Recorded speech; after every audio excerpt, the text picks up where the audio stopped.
Session है वो क्या है? अगर मैं सेशन की बात करूँ गाइस तो हमारा सेशन क्या है, आप सभी बच्चे बताएं। हमारा सेशन है इंडियन एग्रीकल्चर सिस्टम।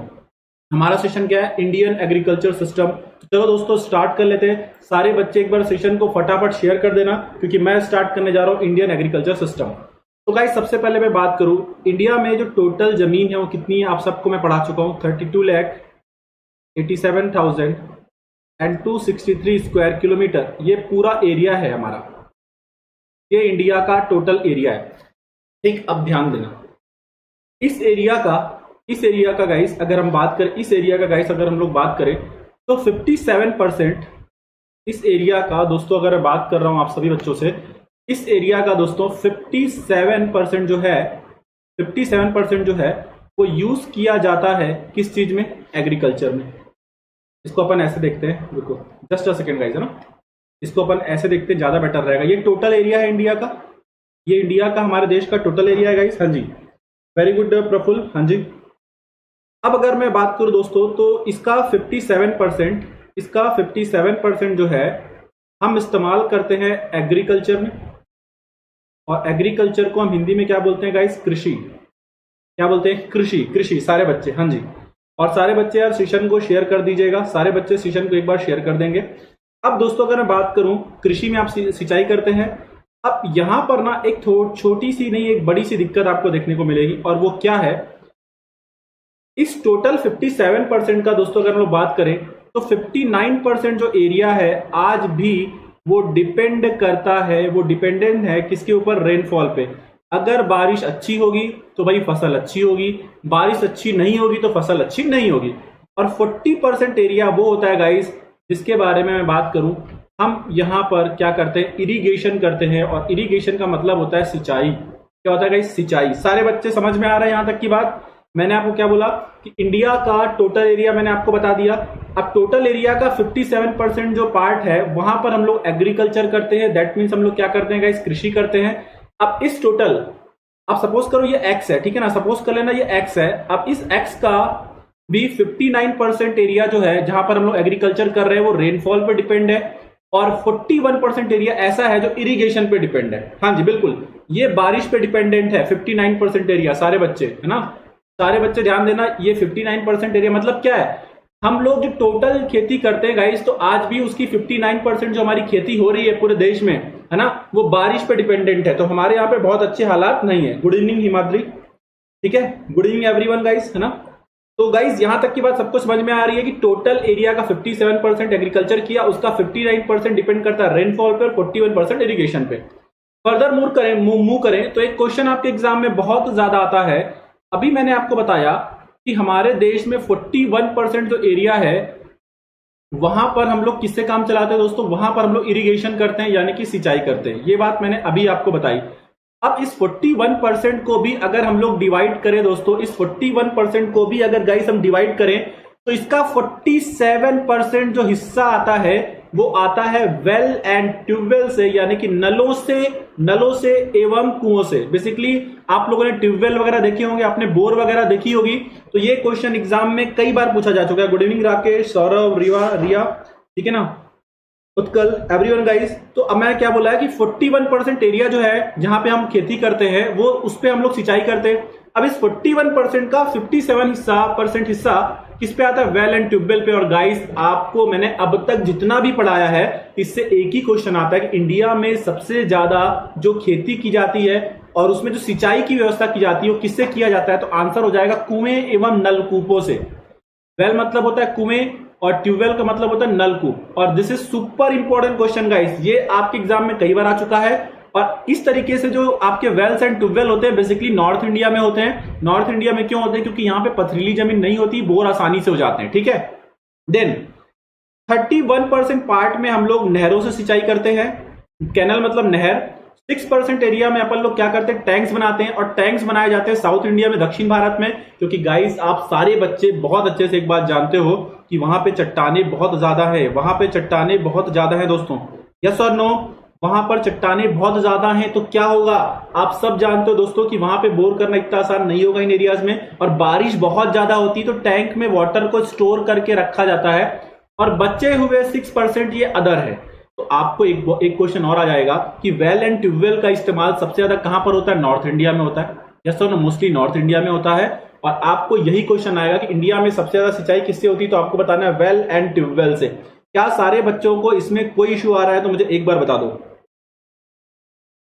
किसी बच्चे को कहीं पर कोई दिक्कत आ रही तो मुझे बता दो।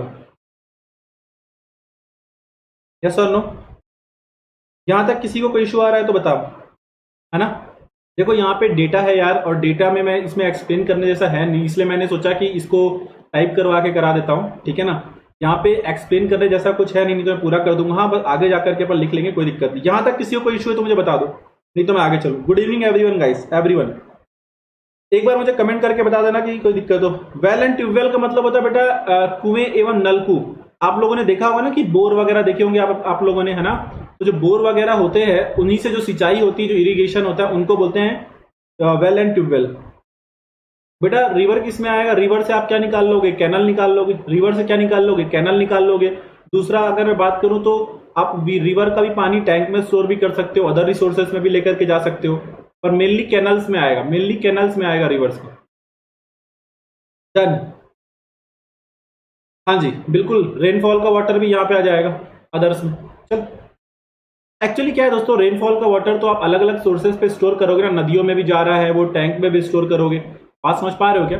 But basically well and tubewell से सिंचाई होती है, ये आपको याद रखना है। चलो, इंपॉर्टेंट टॉपिक है। अब दोस्तों अगर मैं बात करूं इंडिया में हमारे पास, अगर हम लोग बात करें दोस्तों इंडिया में हमारे पास जो बहुत सारे मेथड हम लोगों ने इस्तेमाल किए, ये मेथड क्यों इस्तेमाल किए? ताकि प्रोडक्शन को बढ़ाया जा सके। सारे बच्चे ध्यान से सुनना, आपको बहुत कुछ जानने को मिलेगा, ताकि प्रोडक्शन को बढ़ाया जा सके गाइस। और अगर मैं बात करूं तो सबसे पहला आता है ग्रीन रिवॉल्यूशन, जिसको आप हिंदी में बोलते हो हरित क्रांति, ग्रीन रिवॉल्यूशन। और क्योंकि मैंने ये सोचा कि आपका कोर्स भी जल्दी करना है, तो जो फैक्चुअल वाली चीजें हैं उनको मैं अगर ऐसे करा दूं तो बेटर हो जाएगा, है ना? ग्रीन रिवॉल्यूशन यानी कि हरित क्रांति। बेटा पंप वगैरह इसमें आएंगे, ये देखो ये पंप वगैरह इसी में आएंगे। ट्यूबवेल में क्या लगे होते हैं? पंप, ठीक है ना? पॉन्ड्स वगैरह मतलब क्या है? अगर आप देखो यहाँ पे वेल्स एंड ट्यूबवेल मैंने लिख रखा, आई होप इशू नहीं होना चाहिए, है ना? अगर आप बात करें ये वेल एंड ट्यूबवेल आएंगे, जो अदर है जो आप छोटे छोटे बनाते हैं वो अदर में आएंगे, सारे के सारे अदर में आएंगे, छोटे छोटे, ठीक है, इसमें आएंगे। ये बेसिकली क्या है? ट्यूबवेल वाला है, ये मेनली ट्यूबवेल वाला है, ठीक है?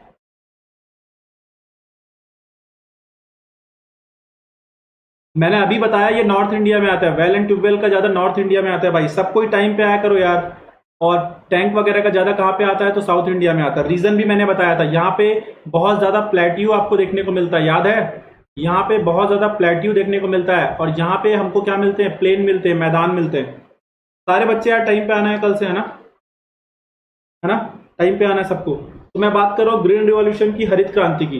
तो अब हम लोग क्या पढ़ने वाले हैं कि किस तरीके से प्रोडक्शन को बढ़ाया गया। और सबसे पहला क्या है, फूड ग्रेन्स। एक्चुअली क्या है, ग्रीन रिवॉल्यूशन, हरित क्रांति किसके लिए था? तो आंसर हो जाता है गाइस, खाद्यान्न के लिए था। और खाद्यान्न को इंग्लिश में हम लोग क्या बोलते हैं? खाद्यान्न को इंग्लिश में हम लोग बोलते हैं फूड ग्रेन्स। अब अगर दोस्तों मैं बात करूं, आप लोगों को ये जरूर सुनने को मिला होगा कि ग्रीन रिवॉल्यूशन के फादर कौन है, मदर कौन है, सब सुना, पर आपने ये डेफिनेटली नहीं सुना होगा कि ग्रीन रिवॉल्यूशन शब्द दिया किसने था, किस बंदे ने ग्रीन रिवॉल्यूशन शब्द दिया था। तो आंसर याद रखना, विलियम गॉड। और ये क्वेश्चन अब एग्जाम में आने लगा है। विलियम गॉड ने ये शब्द दिया था, that is green revolution guys, आपको मालूम होना चाहिए। और अगर मैं बात करूं कि ग्रीन रिवॉल्यूशन था क्या, तो मेरी बातों को ध्यान से सुनना। फूड ग्रेन्स यानी कि खाद्यान्न को बढ़ाने के लिए जो मिस्टर नॉर्मन बोरलॉग हैं, इन्होंने कुछ विशेष प्रकार के सीड्स बनाए थे, कुछ विशेष प्रकार के क्या बनाए थे? बीज बनाए थे। अब इन बीज से, इन सीड्स को क्या किया गया दोस्तों, जब इनकी खेती करी जाएगी तो इन सीड्स को के बारे में मैं आपको बता दूं, इनको फर्टिलाइजर यानी कि उर्वरक, फर्स्ट पॉइंट फर्टिलाइजर यानी कि उर्वरक, और सेकेंड पॉइंट के ऊपर मैं बात करूं वाटर, दोनों ही इनको लगेगा कम, और प्रोडक्शन होगा ज्यादा। ऐसे बीज दोस्तों जो कम उर्वरक में और कम पानी होने के बावजूद भी प्रोडक्शन काफी अच्छा कर पाए, और इसको डेवलप किया था मिस्टर नॉर्मन बोरलॉग ने। और दैट्स वाई इन्हें कहा जाता है वर्ल्ड लेवल पे क्या? Father of green revolution. और इस चीज के लिए इनको नोबेल प्राइज भी दिया जा चुका है, mister Norman Borlaug, father of green revolution mister Norman Borlaug. I hope आप सब बच्चे जान रहे होंगे। और इन्हीं मिस्टर नॉर्मन बोरलॉग के एक स्टूडेंट थे जिन्होंने ग्रीन रिवॉल्यूशन को इंडिया में इंट्रोड्यूस करवाया, और उनका नाम था guys M S Swaminathan, mister M S Swaminathan. और इनको हम बोलते हैं father of green revolution in India, है ना। इनको हम लोग बोलते हैं फादर ऑफ ग्रीन रिवॉल्यूशन, हरित क्रांति के जनक कहे जाते हैं ये। बट ये वर्ल्ड लेवल पे नहीं कहे जाएंगे, ये कौन से लेवल पे कहे जाएंगे गाइस? तो आंसर हो जाएगा इंडिया लेवल पे कहे जाएंगे, इंडिया लेवल पे कहे जाएंगे, है ना। मेरा वाटर पानी कहां गया यार? हाँ, वर्ल्ड लेवल पे बात करूं तो कौन थे? Mister Norman Borlaug. और इंडिया लेवल पे कौन थे? तो आप देख सकते हो मिस्टर एम एस स्वामीनाथन। अब देखो, हाँ जी, ये ईयर याद रखना है। ग्रीन रिवॉल्यूशन इंडिया में कब से कब तक चला? 1966 से लेकर के 69 तक, 1966 से लेकर के 69 तक, ये ईयर आपको याद रखना है। और दोस्तों ये कहां कहां पर हुआ है, ये कहां कहां पे चला? ये जीआर मतलब क्या है? Green revolution. ग्रीन रिवॉल्यूशन कहां कहां पे चला है तो आपको मैं बता देता हूं। पंजाब, हरियाणा और पश्चिमी उत्तर प्रदेश, पंजाब, हरियाणा एंड वेस्टर्न उत्तर प्रदेश में ग्रीन रिवॉल्यूशन चला है। ग्रीन रिवॉल्यूशन चला है कहां कहां पे? Punjab, Haryana and western Uttar Pradesh, Punjab, Haryana and पश्चिमी उत्तर प्रदेश। अब दोस्तों आप सब लोगों ने इतनी बातें जरूर सुनी होंगी, पर आपने आज तक एक वर्ड और नहीं सुना होगा कि ग्रीन रिवॉल्यूशन कौन सी फसल के समय में आया। और मैं आपको यह भी बताने जा रहा हूं कि जो ग्रीन रिवॉल्यूशन था इंडिया में जब स्टार्ट हुआ, तो उस समय इंडिया में जो फसल चल रही थी वो थी खरीफ की फसल। और ये खरीफ की फसल जायद क्या होती है, रबी क्या होती है, ये सब हम लोग आज देखने वाले हैं, ये सब हम लोग आज देखने वाले हैं। हाँ जी, ये सब हम लोग आज देखने वाले हैं सारे बच्चे। तो अगर मैं बात करूं तो यहां पे इन्होंने खरीफ के टाइम पे स्टार्ट करवाया था। और खरीफ क्या होता है आप आगे अभी सीखोगे, अभी सीखोगे, अभी स्टार्ट हुआ है। नेक्स्ट पॉइंट पे आगे चले तो ये इतनी बातें आपको ग्रीन रिवॉल्यूशन के बारे में पता होनी चाहिए। और फिलहाल मैं आपको एक बात और बता देता हूं, ठीक है। आप लोग इकोनॉमी में पढ़ोगे third 5 year plan, third 5 year plan, है ना, तीसरी पंचवर्षीय योजना। और तीसरी पंचवर्षीय योजना ब्रेक हो गई थी कितने साल के लिए? 3 साल के लिए। और वो जो 3 साल का जो ब्रेक था गाइस, ये जो 3 साल का ब्रेक था गाइस, इसी ब्रेक में इंडिया में चलाई गई थी ग्रीन रिवॉल्यूशन, इसी ब्रेक में इंडिया में चलाई गई थी ग्रीन रिवॉल्यूशन, ठीक है ना गाइस। आई होप आप सारे बच्चे मेरा पॉइंट एकदम अच्छे से समझ पा रहे होंगे, ठीक है ना। अभी यादव आप लोग यार ये बताओ, आप लोग मुझसे क्या एक्सपेक्ट कर रहे हो? आप क्या चाहते हो, मैं अच्छे से कराऊं या फिर जल्दी से करा दूं सिलेबस? आप जैसा बोलो। क्योंकि आप देखो यार, मैं क्लास के बीच में प्रवचन करता हूं क्या ज्यादा? तो मैं नहीं करता हूं, मैं हमेशा पढ़ाता हूं। आप में से किसी को ऐसा लग रहा है क्या कि सर आप यहाँ पे प्रवचन ज्यादा करते हो, पढ़ाते कम हो? बताओ, अगर ऐसा लग रहा है तो बात करो। सारे बच्चे बताओ मुझे। यार मैं अपनी तरफ से पूरी कोशिश करूंगा कि जल्द से जल्द खत्म कर दूं अभी, ठीक है ना भाई? मैं जल्द से जल्द कर दूंगा। ऐसा लगता है क्या कि मैं बहुत बात करता हूं, मैं पढ़ाता कम हूं, कंटेंट कम देता हूं? तो बताओ। अपनी तरफ से यार मैं पूरी कोशिश कर रहा हूं कि मैं आपका ज्योग्राफी जल्द से जल्द कर दूं, है ना। क्योंकि क्या हो रहा है बेटा, मेरे पास ना इंस्टाग्राम में भी लोग बहुत पूछ रहे हैं कि सर इसको जल्दी खत्म करो, जल्दी खत्म करो। यार कैसे कर दूं? क्योंकि एमसीक्यू तब बनेंगे ना जब थ्योरी आएगी। जब थ्योरी नहीं आएगी तो एमसीक्यू क्या बनाओगे? यस और नो? और याद रखो दोस्तों, ये साइंस भी नहीं है कि आपने पहले बेसिक पहले बचपन में पढ़ा हो। ये आपने ठीक से पढ़ा ही नहीं है, इसलिए पढ़ाना पड़ रहा है, ठीक है ना। हाँ जी गाइस, सारे बच्चे तो ध्यान रखना भाई। सारे बच्चे टेंशन मत लो भाई, मुझे समय दो थोड़ा और। मैं 5 अगस्त के पहले पहले ट्राई कर रहा हूं कि आपका खत्म कर दूंगा। अब ये मत बोलना सर आप कब से पढ़ा रहे हो। भाई मैं एक एक चीज वही पढ़ा रहा हूं जो एग्जाम में आती है, वही पढ़ा रहा हूं जो एग्जाम में आती है ना। और एग्जाम तो अब डिले भी हो गया है ना। हाँ भाई, अभी या तो मैं टाइम दे दूंगा भाई, 5 अगस्त तक मैं कर रहा हूँ, मैं पूरी कोशिश कर रहा हूँ भाई। पर ऐसा नहीं है कि अगर वो 5 से 7 अगस्त हो गया तो ये मत बोलना सर आपको गोली मार देंगे, ऐसा मत करना, ठीक है ना। बात समझो भाई, मैं कर रहा हूं। चलो हाँ, आगे बढ़ते हैं। और जिसको एकदम ज्यादा जल्दी भाई प्लस में आओ, पूरा सिलेबस खत्म करते हैं फटाफट। वहां पे डेट है। अब बात करते हैं किसके बारे में? White revolution. व्हाइट रिवॉल्यूशन यानी कि श्वेत क्रांति। व्हाइट रिवॉल्यूशन जिसको अपन लोग क्या बोलते हैं? श्वेत क्रांति। व्हाइट रिवॉल्यूशन जिसको हम क्या बोलते हैं गाइस? श्वेत क्रांति। व्हाइट रिवॉल्यूशन को हम लोग क्या बोलेंगे? श्वेत क्रांति। अब गाइस अगर मैं बात कर रहा हूं श्वेत क्रांति के बारे में, व्हाइट रिवॉल्यूशन के बारे में, तो आप समझ चुके होंगे कि इसका मतलब ही किससे है? मिल्क से, दूध से। और जितने बच्चे अभी तक सेशन शेयर नहीं कर रहे हैं ना बेटा, देख लेना, देख लेना बहुत पाप पड़ेगा आपको। हाँ जी, व्हाइट रिवॉल्यूशन की मैं बात करूं तो इसका संबंध किससे? मिल्क से, यानी किसी को श्वेत क्रांति कहते हैं। And this is super important question, super important question.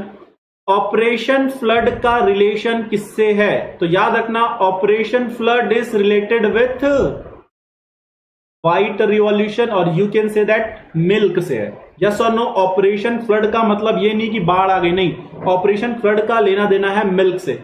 और इसकी बात करें दोस्तों तो हमारे इंडिया में जिन्होंने ये पूरा ऑपरेशन चलवाया था ये थे मिस्टर वर्गीस कुरियन, और इन्हें ही कहा जाता है father of white revolution, father of white revolution.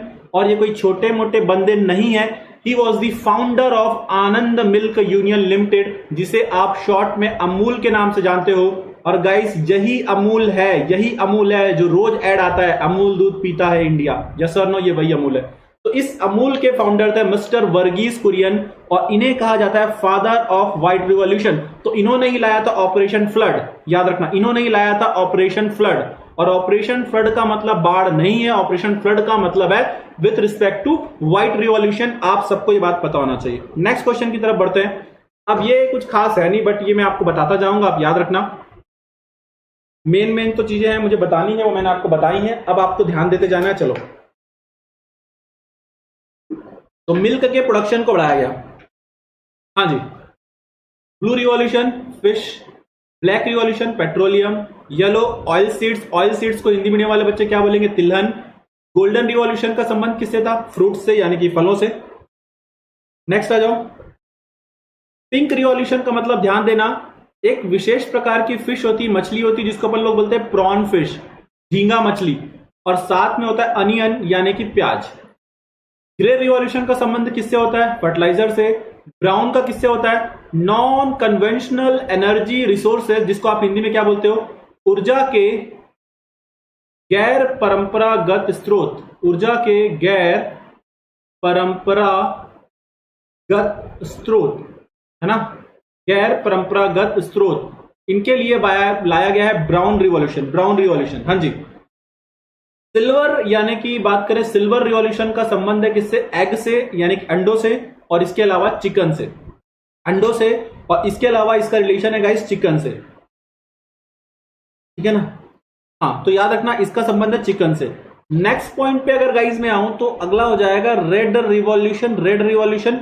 और रेड रिवॉल्यूशन का मतलब हो जाएगा मीट यानी कि मांस, and second one is tomato यानी कि टमाटर से। मीट यानी कि मांस एंड टोमेटो यानी कि टमाटर से।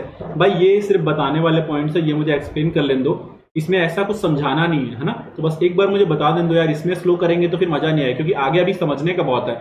ठीक है भाई। अनुपम, रेनबो रिवॉल्यूशन यानी कि इंद्रधनुषीय क्रांति, ये सारे के सारे रिवॉल्यूशन है, और इसका संबंध किससे है? अमलगेशन ऑफ ऑल अबो। इसका मतलब समझो, इसका मतलब ये था, इसका मतलब ये था गाइस, इसका मतलब ये था, ये देखो ब्राउन है, ऊर्जा के गैर परंपरागत स्रोत, है ना, यानी कि आप बोल सकते हो नॉन कन्वेंशनल एनर्जी रिसोर्सेज के लिए लाई गया था ब्राउन रिवॉल्यूशन। ठीक है भाई, विकास।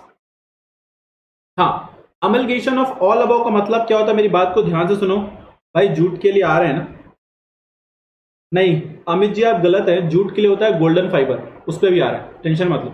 अमलगेशन ऑफ ऑल अबव का मतलब क्या था? हमने अभी तक जितने भी रिवॉल्यूशन देखे, जितनी भी क्रांति देखी, अगर इन सारी क्रांतियों को, इन सारे रिवॉल्यूशन को हम एक कर दे, कंबाइन कर दे गाइस, तो इसी को कहा जाएगा क्या? Rainbow revolution. और आप लोगों ने सुना होगा कि एक इंद्रधनुषी योजना निकाली थी गवर्नमेंट ने, जिसमें बच्चों को टीके लगाए जा रहे थे, है ना, 7 प्रकार के।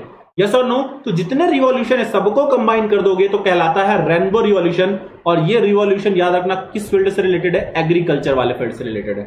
नेक्स्ट, फूड चेन रिवॉल्यूशन, इसको हिंदी में बोलेंगे खाद्य श्रृंखला क्रांति। क्या बोलेंगे गाइस? खाद्य श्रृंखला क्रांति। और इसमें क्या होगा? सेविंग फूड्स, मतलब क्या होता है, जो आप देखते हो ना कि लोग क्या करते हैं, आपका जो खाना वगैरह है उसको फेंक देते हैं, तो वैसा नहीं करना है हमको खाना को बचाना है। जो हमारा जो सामान होता है, जैसे कि फूड कॉर्पोरेशन ऑफ इंडिया, सुना है आपने, FCI, है ना, तो इनके पास सपोज करो कि बहुत सारा धान है, यानी कि चावल है, राइस है, यहाँ पे बहुत सारा वीट है, और ये लोग ठीक से उसको स्टोर ना कर पाए, तो ऐसे में बहुत सारा फूड खराब हो जाएगा। तो हमको यहाँ पे क्या करना है? फूड की सेविंग करना है। यस और नो? वेजिटेबल यानी कि सब्जियां और फ्रूट्स, आप जानते हैं इनका डिके बहुत जल्दी होता है, ये बहुत जल्दी खराब हो जाती है गाइस। यस और नो? बहुत जल्दी खराब हो जाती है गाइस। तो याद रखना इनके डीके को रोकना, इनको सड़ने गलने से बचाना है। कोई बात नहीं, देखो अभी गलत हुआ अमित, कोई दिक्कत नहीं है, अभी आप तो आंसर देते रहो, है ना। अगर गलत एग्जाम में होता है तब आप लोग क्राइम करोगे, अभी दिक्कत कुछ नहीं, अभी तो आप बराबर चलते रहो, कोई इशू नहीं। और कल वर्ल्ड ज्योग्राफी का मैराथन सेशन होगा 5 बजे 5 PM पे कल मैराथन सेशन होगा, जिसमें हम लोग 2 कॉन्टिनेंट करने वाले होंगे। एक मैं सोच रहा हूं अफ्रीका कर लेते हैं थोड़ा बड़ा, और एक कर लेते हैं अंटार्कटिका, तो 4 हमारे ये भी हो जाएंगे क्या, आपके कॉन्टिनेंट्स, ठीक है ना। हाँ, उसके बाद अगर मैं बात करूं तो याद रखना जो मैंने बोला, याद रखना कल हम लोग देखने वाले हैं गाइस, कल हम लोग देखने वाले हैं। नेक्स्ट पॉइंट पे आओ, जो अभी थोड़ी देर पहले हमारी बात हुई थी, गोल्डन फाइबर। अगर हम लोग बात करें गोल्डन फाइबर की, तो इसका संबंध है किससे, जूट से। इसका संबंध किससे, जूट से। याद रखना सारे के सारे बच्चे याद रखेंगे इसको, गोल्डन फाइबर का संबंध किससे, जूट से। हाँ, तो गाइस ये तो थोड़ा सा फैक्चुअल डाटा था, जिसमें टाइम खराब करने का कोई इशू नहीं था, दैट्स व्हाई मैंने इसको टाइप करवाया था। अब थोड़ा समझने वाला काम करते हैं। हाँ बिल्कुल अनिकेश, थोड़ा आराम से चलेंगे। 12 वाला क्या हुआ, 12 वाले में गाइस, बेटा रेनबो रिवॉल्यूशन का मतलब क्या समझ रहे हो आप। इसका मतलब ये है कि जितने भी एग्रीकल्चर से रिलेटेड है, ध्यान देना, जितने भी एग्रीकल्चर से रिलेटेड रिवॉल्यूशन हुए, जैसे कि ये रेड रिवॉल्यूशन में क्या आ जाएगा, टोमेटो। और देखो ये देखो यहाँ पे ध्यान से, आपका अनियन हो गया। बात समझ पा रहे हो क्या, यहाँ पे अनियन को बढ़ावा देना है, यस और नो। यहाँ पर देखो गोल्डन में आपको किसको बढ़ावा देना है, फ्रूट्स को बढ़ावा देना है, ठीक है। और यहाँ पे देखो आपका पूरा का पूरा इसमें क्या आएगा, आपको यहाँ पे पूरा राइस वगैरह मिलेगा, व्हीट वगैरह मिलेगा, तो ये सब एग्रीकल्चर से रिलेटेड है। तो वहां पर ये बोला गया जो रेनबो रिवॉल्यूशन है कि जितने भी एग्रीकल्चर से रिलेटेड रिवॉल्यूशन आए हैं उन सभी को हमको बढ़ावा देना है। आई होप ये बात समझ में आ गई होगी।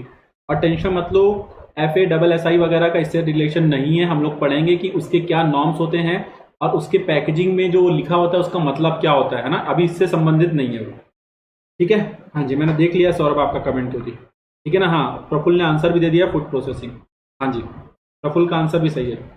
हाँ, पर इससे रिवॉल्यूशन से इसका कोई लेना देना नहीं है। चले, हाँ जी, नेक्स्ट आ जाओ guys. This is super important guys, ये बहुत ज्यादा इंपॉर्टेंट है एग्जाम पॉइंट ऑफ व्यू से। और ये बचपन के वो पाप हैं जिसको मैं आज पढ़ा रहा हूं, क्योंकि आपने बचपन में इसके ऊपर उतना ध्यान दिया नहीं और ये आज भी एग्जाम में आता है। और क्योंकि मैं आपको क्लाइमेट पढ़ा चुका हूं तो मैं इसको बहुत अच्छे से आपको एक्सप्लेन कर सकता हूं।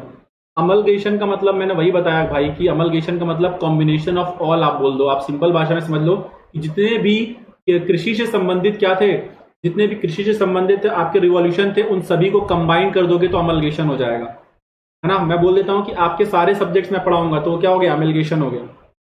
हाँ, अब मैं बात करता हूं गाइस किसके बारे में, गोल्डन फाइबर। यानी ये तो हो चुका यार, तो हो चुका। हाँ दोस्तों, cropping season in India, Bharat में बात करें जो फसलों के लगाने का जो सीजन होता है उसके बारे में हम लोग बात करेंगे। और यहां से क्वेश्चन आता है। तो बेसिकली गाइस 3 सीजन होते हैं। एक होता है खरीफ, और गाइस खरीफ एक अरबी वर्ड है। खरीफ का मतलब होता है रेनी, यानी कि बारिश का समय। खरीफ का मतलब क्या होता है गाइस, आपको याद रखना है, खरीफ का मतलब होता है रेनी। और देखो आपको याद रखना है, खरीफ को अगर आप हिंदी में लिखोगे, खरीफ को अगर गाइस आप लोग हिंदी में लिखोगे तो इसका मतलब क्या समझोगे, बारिश, है ना। देखो देखो, अगर मैं बात करूं खरीफ, खरीफ को अपन लोग बोलते हैं बारिश, मैं ऐसे लिख देता हूं बारिश, ठीक है। और खरीफ को हिंदी में लिखोगे तो ऐसे लिखोगे खरीफ। तो ध्यान से देखो, खरीफ और बारिश, तो बारिश में भी 3 शब्द हैं और खरीफ में भी 3 शब्द हैं। तो आपको याद रखना है कि जो खरीफ का समय है वो कब आता है, बारिश के समय पे आता है। और आप लोग अब पढ़ चुके हो क्लाइमेट, और आप देख सकते हो कि इनकी शोइंग कब होती है। शोइंग का मतलब क्या होता है, इनको लगाया कब जाता है, इनको लगाया कब जाता है।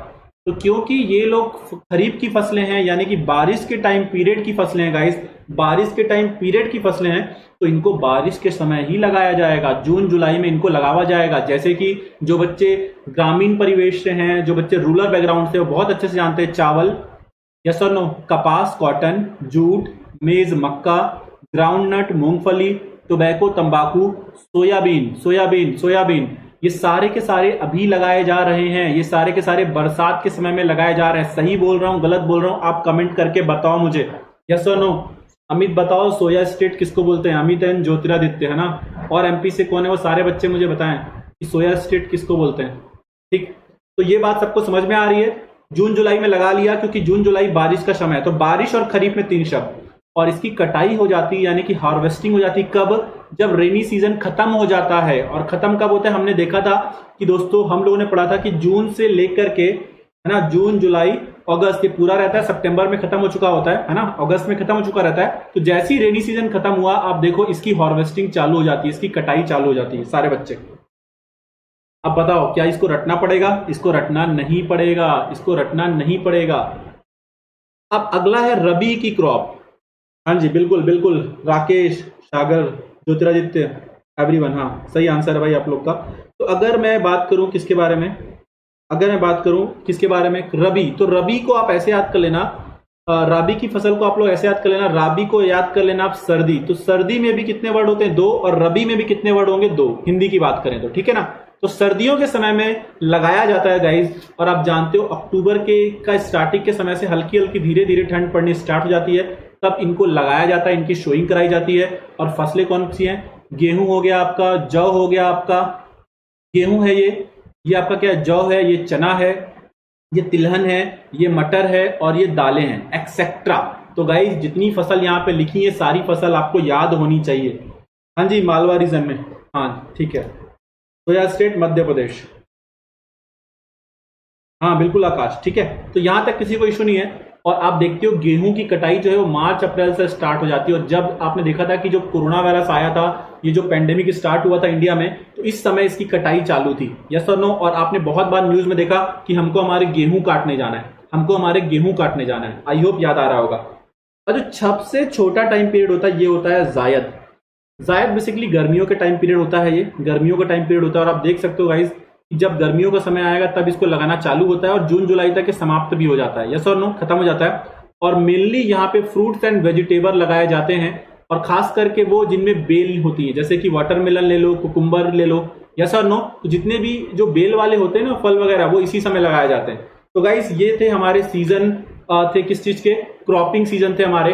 और ये आप लोगों को मेरे ख्याल से समझ में आ गया होगा, और यहां से एग्जाम में क्वेश्चन आता है। हाँ जी रिया, हाँ जी Vipin, okay guys, Saurabh Kumar, okay okay. किसी को कोई इशू आ रहा है तो बताओ मुझे, यहां पर किसी को कोई दिक्कत है तो बता दो। ये काफी इंपॉर्टेंट स्लाइड्स है, और ये अगर आप लोग छोड़ के जाते हो तो याद रखना आप मार्क्स लूज करने जा रहे हो। This is super important, super important. सारे बच्चे सेशन को शेयर कर देंगे, और आप में से जितने बच्चे हैं यहाँ पे उतने लाइक नहीं है मैं देख पा रहा हूँ गाइस, या फिर डिसलाइक उतने हो जाने चाहिए, दोनों में से एक होने चाहिए, ठीक है। चलो आगे बात करें दोस्तों, types of agriculture. This is again important. खेती के प्रकार, यस और नो, खेती के प्रकार, टाइप्स ऑफ एग्रीकल्चर या फिर खेती के प्रकार हम लोग पढ़ने जा रहे हैं। तो आइए दोस्तों हम लोग देखते हैं types of agriculture. Types of agriculture guys, सबसे पहला होता है सबसिस्टेंस एग्रीकल्चर, और इसको आप हिंदी में बोलते हो निर्वाह कृषि। इसको आप लोग हिंदी में बोलते हो निर्वाह कृषि। क्या बोलते हो? निर्वाह कृषि। तो गाइस अगर कोई बंदा सिर्फ इसलिए खेती करे कि उसको सरवाइव करना है, मतलब क्या, सिर्फ उसको खाने के लिए हो जाए, तो ऐसी कृषि को बोलते हैं सरवाइव। क्या बोलते हैं? सरवाइव एग्रीकल्चर आप बोल सकते हो, या फिर सबसिस्टेंस एग्रीकल्चर बोल देते हो, या फिर निर्वाह कृषि बोल देते हो, ठीक है ना। तो ये पता होना चाहिए कि सबसिस्टेंस एग्रीकल्चर बेसिकली होता क्या है। सबसिस्टेंस एग्रीकल्चर बेसिकली होता क्या है, यस और नो, ठीक है। उसके बाद अगर बात करूं गाइस मिक्स्ड के बारे में बात करें, यानी कि मिश्रित के बारे में बात करें, मिश्रित के बारे में बात करें, तो अगर हम लोग गाइस यहाँ पे मिक्स के बारे में बात करेंगे, मिश्रित के बारे में बात करेंगे, तो याद रखना गाइस अगर हम मिक्स के बारे में बात करें तो इसको बारे में एक एग्जाम में क्वेश्चन आपके भयंकर आएगा। अगर हम लोग बात करें, ये जो पूरा का पूरा जो टाइम पीरियड है, जो मिक्स्ड एग्रीकल्चर की बात करें, तो इसमें एग्रीकल्चर एज वेल एज अगर मैं बात करूं कैटल रियरिंग, पशुपालन दोनों होता है। और ये क्वेश्चन एग्जाम में बहुत बार आ चुका है कि मिक्स्ड एग्रीकल्चर क्या होती है। आप अपना पेपर उठा करके देख लेना, एग्रीकल्चर का टाइप पूछता है तो यही वाला क्वेश्चन एग्जाम में आता है। हाँ जी राकेश, क्या हो गया भाई? यार ये देखो जितने भी ये फसलें आपको दिख रही है ना यहाँ पे ऊपर, इन सब में बहुत ज्यादा पानी मिल लगना है। यहाँ पे आपको बहुत ज्यादा पानी लगने वाला है, चाहे वो चावल हो, चाहे कॉटन हो, चाहे जूट हो, इन सब में बहुत ज्यादा लगेगा, यस और नो। और अगर बात करूं गर्मियों के समय वाले में, इसमें उतनी ज्यादा रिक्वायरमेंट नहीं होती है भाई, ठीक है। हाँ उसके बाद अगर मैं आगे बात करूं तो ये वाला आपको भूलना नहीं, कौन सा, मिक्स्ड एग्रीकल्चर वाला आपको भूलना नहीं, ये बहुत इंपॉर्टेंट है एग्जाम में। आप याद कैसे करोगे, खेती भी करना है और साथ में पशुपालन भी करना है ना। कैटल रेयरिंग को ही हम हिंदी में गाइस क्या कहते हैं, पशुपालन भी कहते हैं। और रात को 8 PM पे 7 PM पे क्लास नहीं ले रहा हूं मैं क्लास ले रहा हूं 8 PM पे। और 8 PM पे आज आपकी क्लास होने वाली, बताओ किस चीज की होने वाली, तो मैंने सुबह अनाउंसमेंट कर दिया था, बायोस्फीयर रिजर्व पढ़ने वाले हम लोग, बायोस्फीयर रिजर्व पढ़ने वाले हैं हम लोग, ठीक है। ठीक 8 PM पे अनअकैडमी के स्पेशल सेशन में बायोस्फीयर रिजर्व पढ़ेंगे। और टाइम पे आ जाना और बाद में मत बोलना कि सर आपने नहीं कराया, तो यार मैं कर रहा हूं और आप सबको आना है। जितने लोग टेलीग्राम पे हो वो सारे आओगे, यस और नो। और जितने लोग अभी यहाँ पे देख रहे हो सारे बच्चों को एक एक करके आना है भाई। चलो नेक्स्ट आ जाओ, शिफ्टिंग एग्रीकल्चर। तो सबसे पहले तो सारे बच्चे मुझे कमेंट करके बताओ, शिफ्टिंग एग्रीकल्चर को आपके ब्राजील में किस नाम से जानते हैं, बताओ। मैंने बताया था शिफ्टिंग एग्रीकल्चर को ब्राजील में किस नाम से जानते हैं, मैंने बताया था। अब इस शिफ्टिंग एग्रीकल्चर को हिंदी में बोलते हैं स्थानांतरण कृषि। शिफ्टिंग एग्रीकल्चर को हिंदी में कहा जाता है स्थानांतरण कृषि। जिस भी बच्चे ने बताया तो मजा आ जाएगा भाई। आप सारे बच्चे बताएं शिफ्टिंग एग्रीकल्चर को ब्राजील में किस नाम से जानते हैं, और शिफ्टिंग एग्रीकल्चर को हिंदी में बोलते हैं स्थानांतरण कृषि। वेरी गुड रिया जी, वेरी गुड, है ना, रोका। हाँ, अब अगर हम लोग बात करें दोस्तों तो ऐसे भी याद कर सकते हो कि शिफ्टिंग एग्रीकल्चर को हमको रोकना है और सबसे पहले उसको किसने रोका, ब्राजील ने, ऐसा याद कर लेना। देखो यहां पर क्या होता है, सपोज करो ये जंगल है, ये जंगल है, इन लोगों ने यहाँ पर सारे पेड़ जला दिए, सारे बच्चे ध्यान देना, यहाँ पर सारे पेड़ जला दिए, फिर यहाँ पे खेती कर ली। उसके बाद क्या होगा, कुछ समय बाद इस एरिया को छोड़ देंगे। अब यहाँ आ गए, अब यहाँ पर भी सारे पेड़ जला दिए और यहाँ पे खेती कर ली, और फिर उसके बाद यहाँ आ गए। तो ये लोग जो है ये क्या कर रहे हैं, बार बार अपना जो एरिया है वो शिफ्ट कर रहे हैं, और ऐसी खेती को ये बोलते हैं शिफ्टिंग एग्रीकल्चर। और साधारण भाषा में इसको हम लोग बोलते हैं झूम कृषि। क्या बोलते हैं, झूम कृषि। और याद रखना इस कृषि पे बैन है क्योंकि ये हमारे एनवायरनमेंट को बहुत ज्यादा नुकसान पहुंचा रही है। बट फिर भी नॉर्थ ईस्ट इंडिया में और जो कुछ कबीले हैं, जो जनजाति वाले लोग हैं, वो आज भी इसको करते हैं और पूरी कोशिश की जा रही है कि इसको ना करे कोई, क्योंकि यार ये हमारे एनवायरनमेंट के लिए एक पूरा का पूरा दिक्कत है। सारे बच्चों ने यार करेक्ट बता दिया, वेरी गुड गाइस, है ना, Suresh, Saras, Jyoti, Pooja, Naresh, everyone guys, very good. बिल्कुल फॉरेस्ट को बर्बाद कर रहे हैं। इसी बात पे ये बता दो कि इंडिया में सबसे ज्यादा फॉरेस्ट कवर कौन से स्टेट का है, ये भी बता दो, इंडिया में सबसे ज्यादा फॉरेस्ट कवर कौन से स्टेट का है। Very good everyone guys. Next है प्लांटेशन एग्रीकल्चर। इसके बारे में बात करें तो इसको हम लोग बोलते हैं बागानी कृषि, बागानी कृषि। अब अगर मैं प्लांटेशन एग्रीकल्चर यानी कि बागानी कृषि के बारे में बात करूं दोस्तों, तो देखो आप फसलें देखो ध्यान से, रबर क्यों उगाओगे, बेचने के लिए। गन्ना शुगर केन क्यों उगाओगे, बेचने के लिए। कॉफी क्यों उगाओगे, बेचने के लिए। यार खुद के लिए कितना चाहिए साल में, बेचने के लिए तो उगाओगे ना ऐसी फसलों को। टी चाय क्यों चाहिए भाई, बेचने के लिए। बनाना केला क्यों उगाओगे, बेचने के लिए। ऐसी फसलें जिनका मेन मोटिव ही होता है सेल करना, बेचना, निर्यात करना, उनको हम लोग बेसिकली बोलते हैं plantation agriculture. Very good guys, Madhya Pradesh उसका सही आंसर है। इंडिया में सबसे ज्यादा फॉरेस्ट कवर मध्य प्रदेश में है, सबसे ज्यादा फॉरेस्ट कवर मध्य प्रदेश में है। यस और नो। तो गाइस ये था आपका प्लांटेशन एग्रीकल्चर।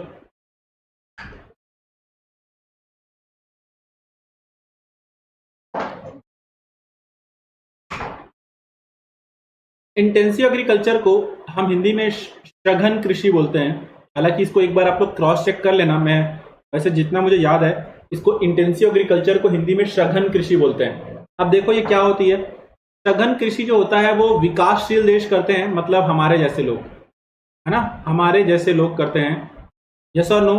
पर अगर अगर अगर अगर हम अपने देश के लोग आज भी अगर डेवलपिंग हैं तो इसका पीछे रीजन यही सब है कि हमारे यहाँ पे बहुत ज्यादा करप्शन और एग्रीकल्चर को हम बढ़ावा ठीक से नहीं दे पा रहे हैं। हाँ, तो डेवलपिंग देश ऐसी कृषि करते हैं। क्या खास बात है इस कृषि के बारे में, देखो यहाँ पर बहुत ज्यादा लेबर लगता है। मतलब क्या है, हम लोगों को बहुत ज्यादा लेबर फोर्स लगाना पड़ता है, यहाँ पे बहुत ज्यादा लेबर फोर्स लगाना पड़ता है। यस और नो। बड़ी मात्रा में हमको यहाँ पे पूंजी का निवेश करना पड़ता है, बहुत बड़ा कैपिटल लगाना पड़ता है। क्यों लगाना पड़ता है, तो सुनो, क्योंकि फर्टिलाइजर का यूज बहुत ज्यादा है, उर्वरक बहुत ज्यादा इस्तेमाल किए जाते हैं, और यहां पर हम लोग मशीनों से कम काम करते हैं और लेबर काम ज्यादा करते हैं। यस और नो। ऐसी स्थिति में गाइस आपके पास ऑप्शन क्या है, आपका पैसा बहुत खर्च होगा, यस और नो, और आपको बहुत ज्यादा श्रमिकों को लगाना पड़ेगा, मैनुअली खेती करनी पड़ेगी। और आप जानते हो हमारा देश कितना बड़ा है, तो हमारे पास क्या है ना, अगर बात करूं तो एक बंदे के पास में, किसी एक बंदे के पास में खेती बहुत कम है, एरिया बहुत कम है, जबकि हमारे देश में पॉपुलेशन काफी ज्यादा है। अब एक किसान जो है गाइस, अगर वो अपनी छोटी सी जमीन पे फसल उगाता है तो आप जानते हो वो अपना लोन तक पे नहीं कर पाता, और इसीलिए वो दबा करके डालता है क्या, फर्टिलाइजर यानी कि उर्वरक डालता है और लेबरों का इस्तेमाल करता है। और अगर मैं बात करूं इंडिया का पहला ऐसा स्टेट जो पूरी तरीके से ऑर्गेनिक स्टेट है ना, पूरी तरीके से जो ऑर्गेनिक स्टेट है जिसमें एग्रीकल्चर में कहीं पर भी फर्टिलाइजर का इस्तेमाल नहीं होता, तो याद रखना कि वो है सिक्किम। वो कौन सा स्टेट है, सिक्किम, याद रखना। बाकी सारे के सारे स्टेट जो है आज भी इसी के पीछे लगे हुए, दबा करके डाल रहे हैं फर्टिलाइजर। अब होता क्या है, किसान हमारा गरीब होता है, वो तो 2 से 3 फसल लेने का प्रयास करता है, 2 से 3 फसल लेने का प्रयास करता है हमारे यहाँ का किसान। यस और नो, कि एक फसल गई दूसरी लगा लो, दूसरी नहीं तो तीसरी लगा लो, क्योंकि जमीन कम है ना। तो क्या होगा, अगर सपोज करो किसी बंदे के पास एक एकड़ जमीन है और उसके पास थोड़ा चावल हो गया, तो साल भर उससे नहीं चलेगा ना, तो वो क्या करेगा, चावल के बाद फिर गेहूं लगाएगा, गेहूं के बाद फिर सब्जी लगाएगा। तो लगातार मेहनत कर रहा है, लगातार मेहनत कर रहा है, पर फिर भी उतना ज्यादा कुछ अर्न नहीं कर पा रहा है।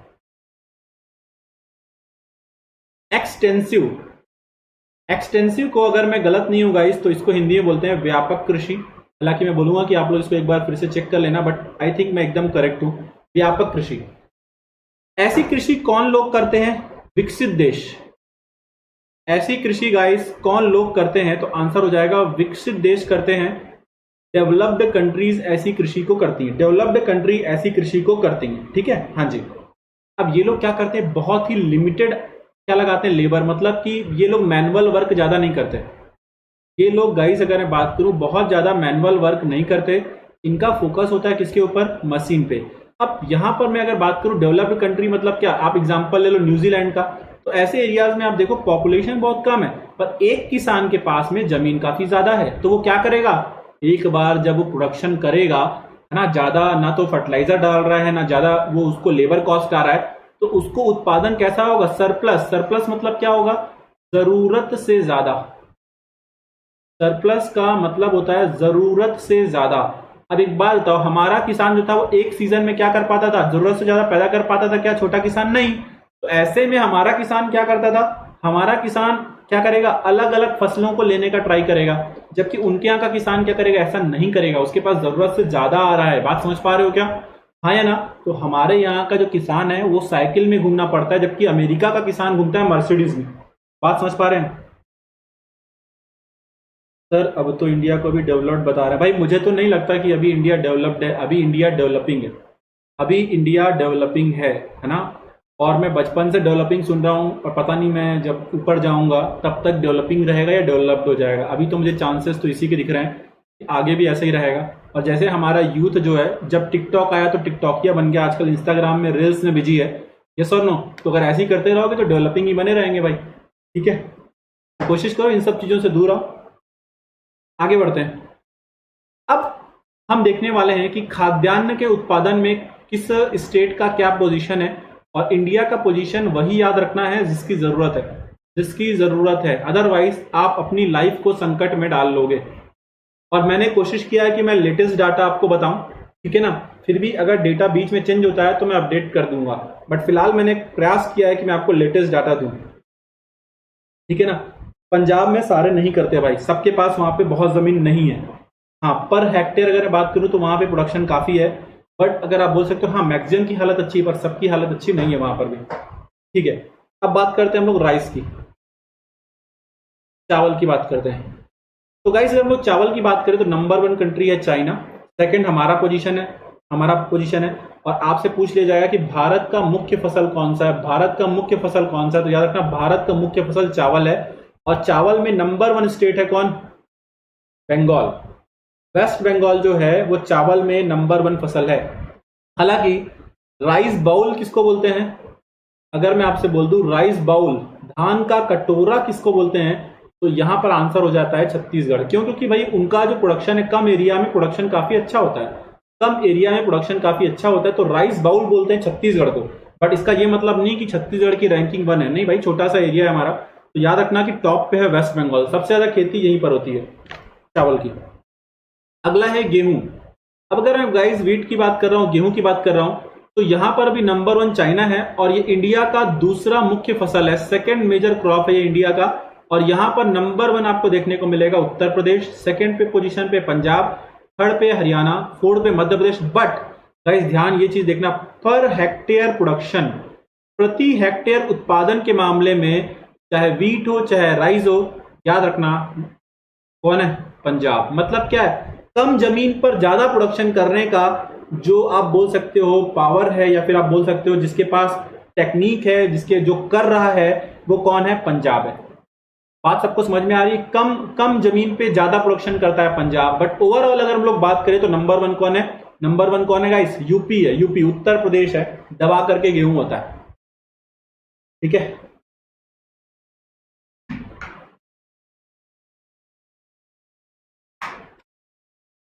अगला है मेज यानी कि मक्का।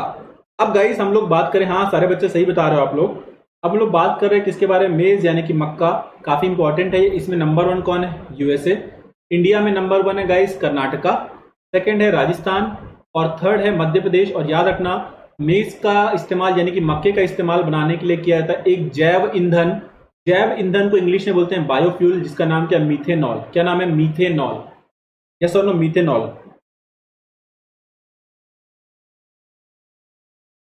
भाई मैं नॉर्मल ही चल रहा हूँ। मैं देखो चीज़ों को कई बार रिपीट कर रहा हूँ, चीज़ों को भाई थोड़ा मैं कई बार रिपीट कर रहा हूँ। आई होप आप थोड़ा सा अंडरस्टैंड करेंगे सारे बच्चे। हाँ जी, बहुत स्लो भी कर दूंगा तो यार वो भी दिक्कत है, बट थोड़ा सा आप लोग भी करो। हाँ, आगे जाकर के जब लिखने वाला आएगा तब तो कोई इशू आपको नहीं होगा, ठीक है ना। अभी कोशिश करो कि मैं कोशिश कर रहा हूँ थोड़ा स्लो करने का, बट यहाँ पे डेटा है, डेटा है बस, इसलिए मैंने इसको ऐसे पढ़ाया। हाँ, शुगर केन के बारे में बात करें, गन्ने के बारे में बात करें तो number 1 country Brazil. Number 1 country Brazil. But अगर आपसे पूछ लिया जाए, क्या पूछ लिया जाए? शुगर बाउल ऑफ वर्ल्ड, तो आंसर इसका क्या आ जाएगा? क्यूबा। यार कितने बच्चों को लग रहा है कि मैं बहुत फास्ट हूं? इसका आंसर हो जाएगा गाइस क्यूबा। और क्यूबा की कैपिटल है हवाना। क्यूबा की कैपिटल है हवाना। क्यूबा की कैपिटल क्या है? हवाना। हाँ, नेक्स्ट पॉइंट पे अगर मैं बात करूं तो याद रखो नंबर 1 है यूपी। नंबर 1 कौन है गाइस? यूपी नंबर 1 है। और पूरे इंडिया का 50% जो है वो प्रोडक्शन यूपी में होता है। सेकेंड आपका महाराष्ट्र है। और अगर गाइस मैं बात करूं थर्ड, तो थर्ड हो जाएगा आपका कर्नाटका। थर्ड हो जाएगा आपका कर्नाटका। हाँ जी, हाँ जी, थर्ड हो जाएगा आपका कर्नाटका। नेक्स्ट अगर हम लोग बात करें, गाइस अगला आ जाएगा कॉटन। कॉटन जिसको अपन लोग बोलते हैं हिंदी में कपास। हिंदी में अपन लोग इसको क्या बोलते हैं? कपास। तो गाइस अगर मैं कॉटन की बात करूं, कपास की बात करूं, तो एक बात और याद रखना कि जो कॉटन की खेती है उसकी स्टार्टिंग इंडिया से हुई है। कॉटन कॉटन का ओरिजिन जो है वो कहां से हुआ है भाई? कॉटन का ओरिजिन हुआ है इंडिया से। कॉटन का ओरिजिन कहां से हुआ है? इंडिया से। कॉटन का ओरिजिन कहां से हुआ है गाइस? इंडिया से हुआ है। ये आपको पता होना चाहिए कि कॉटन का ओरिजिन कहां से हुआ है गाइस? इंडिया से हुआ है। और कॉटन में नंबर 1 स्टेट है गुजरात, देन महाराष्ट्र, देन आंध्र प्रदेश। और कॉटन को कहते हैं अपन लोग व्हाइट गोल्ड, सफेद सोना कहा जाता है कॉटन को। व्हाइट गोल्ड कहते हैं कॉटन को। कॉटन को क्या बोलते हैं? White gold. हाँ जी, हाँ जी, हाँ जी सनी बिल्कुल सही बात बोल रहे हो भाई कि कॉटन का प्रोडक्शन जो होगा वो अपन लोग पढ़ेंगे आगे जाकर के इंडस वैली सिविलाइजेशन, सिंधु घाटी की सभ्यता, वहां पर अपन को कॉटन मिले। और यूरोप के लोग इसको सिंडन कहते थे। इसको यूरोप के लोग सिंडन कहते थे। तो अपन लोग बात करेंगे। एक बात और याद रखना, कॉटन के लिए कौन सी मिट्टी बेस्ट होती है? यार कुछ बच्चे चले गए क्या? उनको बहुत ज्यादा स्पीड लग गई क्या, या मेरी बातों का कोई बुरा मान गए? ब्लैक सॉइल कॉटन के लिए बेस्ट सॉइल होती है, ब्लैक सॉइल। और महाराष्ट्र के जो लोग होते हैं खास करके, वो लोग ब्लैक सॉइल को क्या बोलते हैं? रेगूर। क्या बोलते हैं? रेगूर। हाँ जी। तो ये सारी बातें आपको कॉटन के बारे में पता होनी चाहिए। सारी की सारी बातें आपको कॉटन के बारे में पता होनी चाहिए। अभी खत्म नहीं हुआ है lecture, just a second guys, hold करना। अभी लेक्चर खत्म नहीं हुआ है, ठीक है। Just a second guys, just a second. अभी लेक्चर है, अभी और सारे मुझे ग्रेन्स बताने हैं। हाँ जी, अब बात करते हैं टी की यानी कि चाय की। और चाय में सबसे ज़्यादा अगर गाइस होता है चाइना में, और हमारे इंडिया में आप जानते हो कि कहाँ पर होगा, असम में, देन वेस्ट बंगाल में, देन तमिलनाडु में। यस और नो? और असम को अपन लोग किस नाम से जानते हैं गाइस? असम को बोलते हैं टी स्टेट। असम को अपन लोग बोलते हैं टी स्टेट यानी कि चाय वाला राज्य। व्हाइट गोल्ड मैंने लिखा है कॉटन को, कॉटन को ही कहा जाता है व्हाइट गोल्ड। कॉटन को क्या कहा जाता है? व्हाइट गोल्ड, ठीक है ना, व्हाइट गोल्ड। नेक्स्ट आ जाओ, जूट। जूट की बात करें तो नंबर 1 कंट्री है इंडिया, और इंडिया में जहां पर होता है वो जगह कौन सी? वेस्ट बंगाल, है ना, ये सुंदरबन का डेल्टा है। और सेकंड पोजीशन है वर्ल्ड में बांग्लादेश की, सेकंड पोजीशन है वर्ल्ड में बांग्लादेश की, ठीक है। पल्सेस वाला याद रखना, पल्सेस यानी कि दालों में नंबर 1 है इंडिया। और इंडिया में जो स्टेट सबसे इंपॉर्टेंट है, जो बार बार पूछा जाता है, वो है मध्य प्रदेश। दालों में नंबर 1 कौन है? मध्य प्रदेश। हाँ जी, दालों में नंबर 1 कौन है? मध्य प्रदेश। बाजरा, बाजरा एक मोटी फसल होती है, और ये कहां पर होती है? सबसे ज्यादा राजस्थान में। अगला हो जाएगा कॉफी। कॉफी आप लोग जानते हो गाइस कि कॉफी कहां होती है? ब्राजील में सबसे ज्यादा। और गाइस जो ब्राजील के लोग जब खेती करते हैं कॉफी की, तो जो जमीन होती है जहां पे कॉफी की खेती होती है, उसको ये लोग क्या बोलते हैं बताओ? मैंने आपको पढ़ाया था, फजेंडा। मैंने आपको क्या पढ़ाया था? फजेंडा। गाइस मैंने आपको क्या पढ़ाया था? फजेंडा। यस और नो? मैंने आपको क्या पढ़ाया था? फजेंडा। क्या हम आगे चल सकते हैं या नहीं? पढ़ाया था फजेंडा। उसके बाद बात करें कि कॉफी में नंबर 1 स्टेट कौन है, ये आपको बिल्कुल याद होना चाहिए कि कॉफी में नंबर 1 स्टेट है कर्नाटक। कॉफी में नंबर 1 स्टेट है कर्नाटक। कौन है? कर्नाटक। नहीं, और अगर एक बात और याद रखना ना कि ये सब जो चीजें हैं ये जिस सॉइल में होती है उसका नाम है लेटेराइट सॉइल। आगे जाकर के हम सॉइल भी पढ़ेंगे। ग्राउंड नट की बात करें, मूंगफली, तो मूंगफली में नंबर 1 है चाइना। और अगर हम लोग इंडिया की बात करें तो नंबर 1 है गुजरात। कौन है? गुजरात। रबर काफी इंपॉर्टेंट है गाइस, कई बार पूछा गया है। ये सारे के सारे आपको याद रखने हैं, सारे के सारे आपको याद रखने हैं। रबर की बात करें तो वर्ल्ड में नंबर 1 है कौन? थाईलैंड। और इंडिया में रबर में नंबर 1 है केरला। हाँ, coffee port of the world Santos को बोलते हैं अपन लोग, है ना, पढ़ चुके हैं। हाँ जी, सारे बच्चे पढ़ चुके हैं भाई, है ना। हाँ जी, ज्योतिरादित्य, रिया, नायक, सुरेश, आसिफ, अनिकेश। रिपार्ट क्या करना है भाई? फजेंडा। फजेंडा फील्ड है, फजेंडा एक फील्ड है। क्या रिपीट करना है अनिकेश? हाँ जी, तो क्या ये बात समझ में आ रही है? मूंगफली जो है वो चाइना में सबसे ज्यादा, और इंडिया में गुजरात। रबर जो है थाईलैंड में सबसे ज्यादा, और इंडिया में केरला। इंडिया में केरला। कुछ रिपीट करना है क्या? तो बताओ आप मुझे सारे बच्चे। और कल कल 5 PM पे हम लोग पढ़ने वाले हैं वर्ल्ड ज्योग्राफी का एक मैराथन सेशन, जिसमें हम लोग कंप्लीट करने वाले हैं 2 कॉन्टिनेंट। तो सारे बच्चे आना है, और अपने जो भी डाउट्स होंगे वो वहीं पे पूछ लेना है। 2 कॉन्टिनेंट का खत्म करने वाले हैं 5 PM पे। कुछ रिपीट करना है तो आप बताओ, नहीं तो मैं आगे चलूं। सारे बच्चे, मैं आपका कमेंट्स ही देख रहा हूं यार, क्योंकि बताओ मुझे।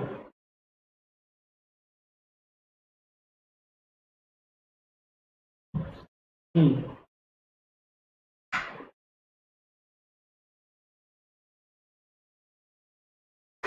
डन। हाँ जी, हाँ जी, बिल्कुल। मैंने बोला है ना कि कोर्स जल्दी कराऊंगा, तो ऐसे ही करा पाऊंगा ना। और कोशिश कर रहा हूं कि आपका सिलेबस जल्द से जल्द करूं। Total course cereal. अभी कोर्स सिरल क्या होते हैं गाइस? सिंपल भाषा में मोटे अनाज। इंडिया के कौन से स्टेट में सबसे ज्यादा मोटे अनाज पाए जाते हैं? राजस्थान, सेकंड नंबर है कर्नाटक, थर्ड नंबर है महाराष्ट्र। अब जो मुख्य मोटे अनाज है इंडिया के, जो मेन मेन कोर्स सिरल है इंडिया के, उनके बारे में बात करें। बाजरा राजस्थान में, महाराष्ट्र में ज्वार। और अगर कोई बच्चा साउथ इंडिया से अभी बिलोंग करता है यहाँ पे, तो वो रागी बहुत अच्छे से जानता है, वहां पे काफी ज्यादा लिया जाता है रागी। और रागी में नंबर 1 है कर्नाटक। रागी में नंबर 1 है कर्नाटक। नेहा श्रीमाली जी, ओके, क्वेश्चन हिंदी में लेना। हाँ लूंगा, क्वेश्चन हिंदी में ही लूंगा, टेंशन मत लीजिए, क्वेश्चन हिंदी में लूंगा मैं। हिमाद्री जी देखिएगा, उम्मीद है 2 घंटे तो मिनिमम चलेगा। 2 घंटे से ऊपर हो सकता है, कम नहीं होगा। क्वेश्चन बेटा मैं ट्राई कर रहा हूँ आगे से हिंदी में लाऊं, थोड़ा सा बियर करो आप लोग, मैं खुद अरेंज कर रहा हूँ क्वेश्चन। पर हो क्या रहा है कि अगर आप लोग सॉफ्टवेयर से ट्रांसलेट कर रहे हैं ना इंग्लिश टू हिंदी, तो ट्रांसलेशन एग्जैक्ट नहीं हो रहा है, अच्छा ट्रांसलेशन नहीं आ रहा है। और मैं चाहता हूं कि एक बढ़िया ट्रांसलेशन करें, है ना। तो अगर बात करूं मोटे अनाज, बिल्कुल आराम से ही चल रहा हूं। मोटे अनाज में राजस्थान नंबर 1 है। और दूसरा मैं मोटे अनाज की बात करूं, देखो मोटे अनाज में नंबर 1 कौन है? राजस्थान, देन कर्नाटक, देन आपका महाराष्ट्र। और उसके बाद मोटे अनाज के बारे में बात करें तो राजस्थान में बाजरा, महाराष्ट्र में ज्वार और कर्नाटक में रागी। ठीक है, हाँ जी, आराम से ही पढ़ेंगे, सब कुछ पढ़ेंगे भाई सारे बच्चे। बट हाँ, टाइम थोड़ा सा दे रहा हूं आप लोग को। फिश प्रोडक्शन, ये डेटा क्रॉस कर दे रहा हूं, ये अब सही नहीं है। फिश प्रोडक्शन की बात करें दोस्तों हम लोग, तो याद रखना नंबर 1 स्टेट बन गया तमिलनाडु, और सेकंड नंबर पर स्टेट है गुजरात, सेकंड नंबर पर है गुजरात। और वर्ल्ड में नंबर 1 है चाइना, और हमारा जो है वो सेकंड टाइम है, हम लोग सेकंड है। बट याद रखना दोस्तों, इंडिया और चाइना में कितना गैप है? इंडिया और चाइना में कितना गैप है? तो याद रखना 10 टाइम्स का गैप है, 10 गुने का फर्क है पहले और सेकंड में। हाँ जी, कोशिश यही रहेगा कि आप लोग को मजा आएगा। पहले और सेकंड में 10 गुने का फर्क है, पहले और दूसरे में 10 गुने का फर्क है। बताओ सारे बच्चे, समझ में आ रहा है नहीं आ रहा है? मैं केमिस्ट्री स्टार्ट करने वाला हूँ विद इन 2 to 3 डेज, या फिर हो सकता है कल से। कल तो बेटा नहीं, क्योंकि कल मैराथन के लिए ना मुझे मैप्स डालने पड़ेंगे स्लाइड्स में, क्योंकि मैराथन में तभी मजा आएगा, मैं वहां पे लिखूंगा तो मजा नहीं आएगा वर्ड ज्योग्राफी में। हाँ जी, आकाश सही है, रिया सही है। ठीक है शिवम, मैं केमिस्ट्री स्टार्ट करने वाला हूँ। ठीक है, फ्रूट्स एंड वेजिटेबल, फल एवं सब्जियां। तो याद रखो इसमें नंबर 1 है चाइना और सेकंड है हम लोग, नंबर 1 है चाइना और सेकंड है हम लोग। ठीक है, उसके बाद गाइस अगर बात करूं तंबाकू, तंबाकू की बात करें तो नंबर 1 है आंध्र प्रदेश, और तंबाकू में एक जगह है राजमुंद्री। आंध्र प्रदेश में एक जगह है राजामुंद्री, और यहां पर लोकेटेड है गाइस क्या? Central tobacco research institute, central tobacco research institute, central tobacco research institute. हाँ, चाइना हर जगह घुसा हुआ है। इकोनॉमिक्स भाई प्लस में आएगी सुरेश सौरभ, क्योंकि यार उसका एक टाइम टेबल होता है, जो शेड्यूल आता है उसको हमको फॉलो करना होता है, तो वो यार प्लस में आ रही है। इकोनॉमी और पॉलिटी नेक्स्ट मंथ प्लस में खत्म हो जाएगी। हाँ जी गाइस, अगर बात करूं तो अगर हम लोग बात करें तो हाँ, अगर हम लोग बात करें ये जो एरिया है, ये एरिया कौन सा कहलाता है? गुंटूर। गुंटूर नाम का एक डिस्ट्रिक्ट है गाइस, जहां पर आंध्र प्रदेश में भी सबसे ज्यादा होता है तंबाकू। आंध्र प्रदेश में भी जो सबसे ज्यादा जहां पे तंबाकू होता है, टोबैको होता है, वो जगह कौन सी? गुंटूर। ठीक है, हाँ जी, बात समझ में आ रही क्या सारे बच्चों को? तो मुझे एक बार बता दो कि हाँ सर, एक एक बात हमको समझ में आ चुकी है। सारे बच्चों को अगर ये सारी बातें समझ में आ गई हैं तो एक बार कमेंट करके यार बता दो कि हाँ सर, ये सब कुछ आपने जो कराया है ये पूरा क्लियर है अभी तक का।